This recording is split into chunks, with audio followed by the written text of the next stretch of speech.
With the economy, I got asked to leave that industry, and I will never look back, most likely. Spent 5 years at Intel as a production manager, spent 5 years at Dell as a sales and marketing guy, and I did 2 venture-backed startups right after grad school. Spent $120 million at one of them. We shut our doors. That was fun. And I was at one for 3 months, and they laid off everyone in sales and marketing. So I've had picked some good winners, I think. In terms of my experience, I'm really a sales and marketing guy. Really passionate about social media. That's why I want to talk about gamification. So this is the stuff that keeps me up at night. I keep a pad next to my desk and have an idea. I think this is the stuff that drives social good. And I think really the definition, this is a really good book if you haven't read it, talks about the use of game thinking and game mechanics to drive behavior. The stuff that's really passionate is how you drive social behavior. How do you drive people to do good? Right? There's a lot of great apps out there that are really having an impact. I've got a couple I can't really talk about that are in the works. Not tonight anyways, they're not really my ideas. What drives some of these from a psychology perspective? A lot of it is ego. Some of it's financial rewards, right? People are looking for financial rewards. Competitiveness, right? Just by nature, they're a type A personality and they want to win. Right? It drives a lot of activity. Status, ego, right? Think of tools like Clout and Empire Avenue. And these are purely ego tools. Right? However, those tools will get you free stuff. Right? I've gotten some of that free stuff. It's pretty cool. And people will be, based on those tools, people will pay you to promote their products. So, like them or hate them, brands use them. Right? And they're here to stay until someone can create a better store. People don't really like cloud. Respect, altruism, that's the stuff that I'm really passionate about. And then really self-expression. For our 3 designers, right? That's a very powerful thing for what they do. They want to be known for what they designed. I really appreciate you guys. I almost put a Zarly out to pay someone's admission to come here as a developer. So 6 common types. The biggest one is really points. Someone we're all used to, right? I get a point value. I personally am not a gamer, so I'm sure you guys can actually think of a lot of different ideas. Badges. There's companies like Badgeville and entire platforms that brands are using. Samsung last week announced a deal with Badgeville to embed their whole platform into their Samsung Nation. If you haven't seen that, pretty neat integration to drive more time on a website. Right? So they're using the gamification principles on a website. Then you have levels, leaderboards, challenges, and virtual currencies. So I'm just going to talk about a few of these, and I'm definitely going to be done in less than 10 minutes because I want to make sure if there's any questions, we get time. So again, points. This all started with really mileage on airlines. Right? That's points. There's pure reward from points. If you've ever been upgraded first class on American, it's a big deal, right? I traveled for 2 years full time as a sales guy. Getting upgraded to executive platinum made traveling much more fun, right? Because I got to sit in first class with a lot more comfort. I'm not exactly a skinny guy, so I enjoyed it. And then you have Clout, which is really, like I said, an ego type score, but it's really a measure of influence. There have actually been 4 companies in the last month that have been funded around driving behavior. So, for example, these are really badges around driving behavior. These companies have been funded basically to incent a user to take an activity online. Some of these sites, there's even one here in Dallas that actually pays people to go like a Facebook fan page. Can't remember the name of the company here, but it'll pay you anywhere from 15 to 25 cents to go like a Facebook fan page, to go retweet something, to go do a Google search. Why? Because they want to drive up Google search volume for that keyword. And what is Google? Google is the ultimate leaderboard. If I want to rank #1 for a keyword, I need to do SEO, right? So some examples, if you haven't used any of these apps, Get Glue is basically I check into the show I'm watching based on the types of shows I watch. I actually get badges. Then there's Empire Avenue, which I think had a great start, and then Clout came out, and everything, we all got distracted by Google+. And I think Empire Avenue kind of lost its luster, but they really wanted to build a stock exchange based on people's influence online. Right? And they had a really, really good run. I have not logged into it probably in a month. Right? It haven't really shown me value. And then badges, I think Foursquare is the biggest example of badges in consumer technology that people have gotten used to. And interesting, Foursquare has actually added levels just last week. So not only do I get a badge, but there's 10 levels within that badge.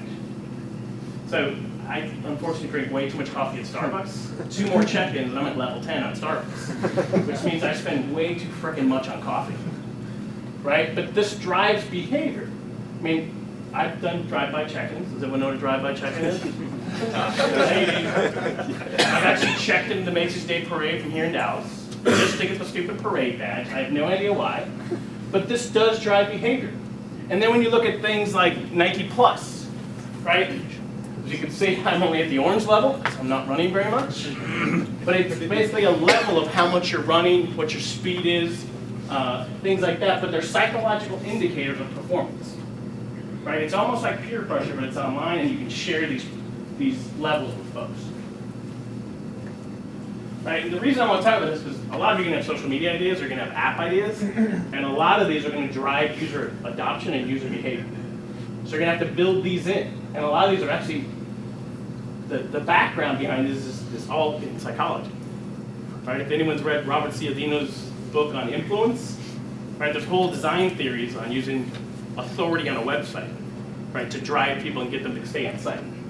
Right, so leaderboards, you know, I use Foursquare a lot. Zarly's near and dear to my heart. I've done some pretty cool stuff with Zarly. But this is a leaderboard by city, right? It's basically if people want to see their names on lists. Stack Overflow for those developers is another one if you're familiar with kind of the program they have. And then challenges, right? So there's physical challenges, and then there's even the social good challenge that we see where, you know, help me raise a certain amount of money by a certain amount of time, and I get XYZ prize. Right? These are very, very popular. And people with influence tend to be able to raise the most amount of money. Pay them or not, they can raise some money because they have influence online. And then virtual currency. So this really speaks to, this is a company I advise called Bancorp here in Dallas. This speaks to driving user behavior for something that's not monetary in action, in form. Right? So they incent you to take action. One of their clients was Lady Gaga with their latest album. So if I'm a music lover, I'm probably already sharing her songs. I'm probably already liking her on Facebook. I'm commenting already. Why not give them an actual incentive to do it? So what Lady Gaga does is they actually give them access to Backstage Pass, new songs that have not been released to the public, early access to events, as well as different types of paraphernalia, t-shirts, etc., that they wouldn't have access to as a normal consumer, right? That's why Bancorp is so popular. But virtual currency is really taken off. The wallet had a really good virtual currency platform. All right, I have plenty of time. Oh, Mike likes bacon. I do like bacon. I don't miss very many meals either.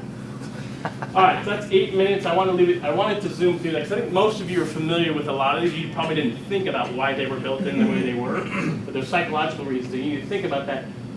Even in enterprise applications, right? Yammer is a enterprise application just like Twitter. There are leaderboards in Twitter or in Yammer. Right? And once a week, our corp comm guy sends the leaderboard for the person who spent the most time on Yammer, which is kind of interesting because that means they've spent a lot of time on Yammer and they should maybe have been doing something else. But you know, maybe that means they are the resource for other people in the company, right? Because we have 54 offices and we're in 4 countries. We use Yammer as kind of the village voice of, you know, basically the tribal knowledge. So that's my pitch. You said 10 minutes, and normally I go way over. So I put it way back. Any questions, guys? So, where's next big thing gonna come? In gamification? No, so I mean information technology in general. That's my alarm. That's your. Sorry, that was my countdown. If I knew that, I'm pitching it here. You know, from an enterprise, are you talking about enterprise software, or just consumer software, or just in general? General. You know, being a social media guy, I think there's a lot of opportunities to use gamification in the eco world in terms of driving user behavior. I don't know if anyone saw the Volkswagen commercial they did where they basically put a sign that said how fast you were going. Right? We've seen these signs that show your speed, and if you were within the speed limit, it actually showed 5 stars. Right? We're all used to the 3 to 5 star rating on reviews. They demonstrated that people slowed down 30% on that highway just by a visual indicator that they were doing the right thing. So instead of giving people tickets, they reward them with carrots. Right? So I think about stuff like that and how do we drive user behavior. So I don't really have the next killer idea. Mobile's really the thing that interests me the most in terms of the fact that everywhere I go, I can appear online, I can transact. There's a lot of great applications that are really coming out now that are really changing, what I ever do on a computer. More of a comment than a question. So you said, just about kind of what you talked about. So earlier, I think it was this year or last year in Sweden, I think it was in Stockholm, they did a couple of things to try and drive social behavior change. And two of the things they did was the same thing with the traffic camera. As people were driving down one of the main streets in Stockholm, there was a camera that flashed your speed. And for every driver that was at or under the speed limit, your name got put into a lottery. And at the end That's of the what year, it was. It was a lottery. That's at right. the end of the year, someone won a big prize. Wow. And that So it's changed. more than just a visual indicator, there's a Absolutely. financial reward. And then the other thing they did was, which changed a lot of people's behavior, was in all the parks around Stockholm, in the little trash cans, they put a little sensor in there where if you threw something in there, it would make a sound as if something was falling like 500 feet down, just kept falling and then a little crash at the end. And so when people started to realize, they started to walk around and pick up other people's trash. Just Throw to it hear in the there, just to sound. hear the sound and stand there and look at it. And just little things like that changed, and it's working. So I think